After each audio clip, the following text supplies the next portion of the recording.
안타까운 사안인데, 아마 이 사안 같은 경우에는 아내 되시는 분이 남편분하고 오랫동안 같이 사셨지만 혼인신고를 하지 않은 사안인 것 같습니다.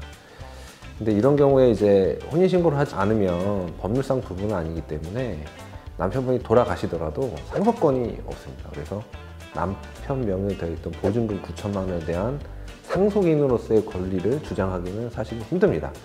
다만 사실혼 관계였다고 하면 특별하게 주택임대차보호법에서 사실혼 관계에 있는 배우자가 사망한 경우에 그 사망한 배우자가 가지고 있는 임대차 보증금은 그 상속인이 그 돌아가신 분하고 같이 살지 않았다면 그 이촌 이내의 친족하고 그 사실혼 배우자가 공동으로 승계한다라는 규정이 있습니다. 그래서 우선 이 규정에 따라서 주택임대차법 규정에 따라서 보호를 받으시려면 일단 적어도 사실혼 관계에 있어야 된다는 것은 입증이 돼야 됩니다. 그러면 이분 같은 경우는 10년 동안 같이 살았잖아요. 그래서 예를 들어서 뭐 결혼식도 하고 10년 동안 같이 동거도 하고 주변 사람들로부터 부부로 인식이 돼가지고 부부로 소개를 하고 실질적으로 부부라고 볼 수 있는 혼인 공동 생활을 했다고 하면 주장 입증이 된다면 사실혼이 인정이 될 겁니다. 근데 대부분 재판에서 이 사실혼 여부를 보통 다퉈요. 자녀들이 혼인신고를 안 했고 같이 살았지만 두 분 사이는 사실혼 관계가 아니다, 그냥 같이 사는 관계에 불과하다 라는 주장을 많이들 하시거든요.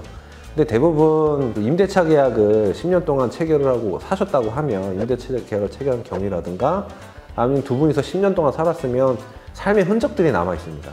만약 결혼식을 했다고 하면 결혼식에 대한 뭐 사진이라는 게 남아 있기 때문에 그런 것들을 좀 적극적으로 주장을 한다고 하면 사실혼 관계가 인정이 될 것이고, 그렇게 되면 이제 이촌 이내 친족하고 공동으로 승계한다고 돼 있는데 그럼 승계 비율이 어떻게 할 거냐 여부가 이제 문제가 됩니다. 그러면 이제 상속 같은 경우에는 상속분이 법정 상속분이 딱 정해져 있지만 공동으로 승계한다는 거에 대해서는 사실 공동으로 승계한다고만 되어 있지 몇 대 몇으로 승계한다는 규정이 없어요.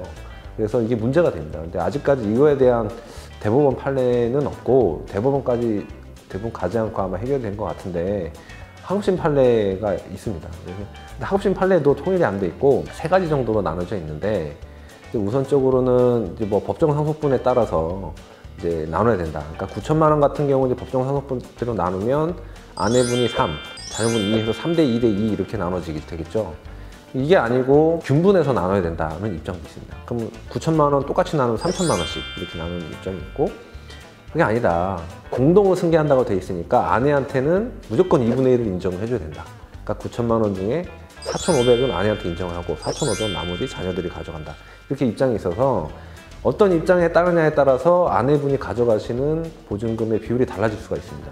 이 부분에 대해서도 사실 통일된 입장이 없기 때문에 그 사안에 따라서 좀 제가 느끼기에는 법리적인 문제도 있지만 판사가 이런 경우가 있을 수 있어요. 아내가 같이 살면서 보증금의 절반 이상 아니 또 대부분을 사실 부담을 했는데 실질적으로 다만 명의만 남편으로 했다라고 하면 판사 입장에서는 사실 법리야 뭐 어떤 법리를 갖다 쓰기 마련이고 판사 입장에서는 적어도 아내한테 절반 정도 인정을 해줘야지 정의관념에 부합한다고 볼 수도 있거든요. 상황에 따라서는 다를 부분이 있기 때문에 그러니까 아내 되시는 분은 자기한테 가장 유리한 절반을 가져가야 된다는 걸 주장을 하시되 왜 그래야 되는지를 구체적으로 설명을 하는 게 필요합니다.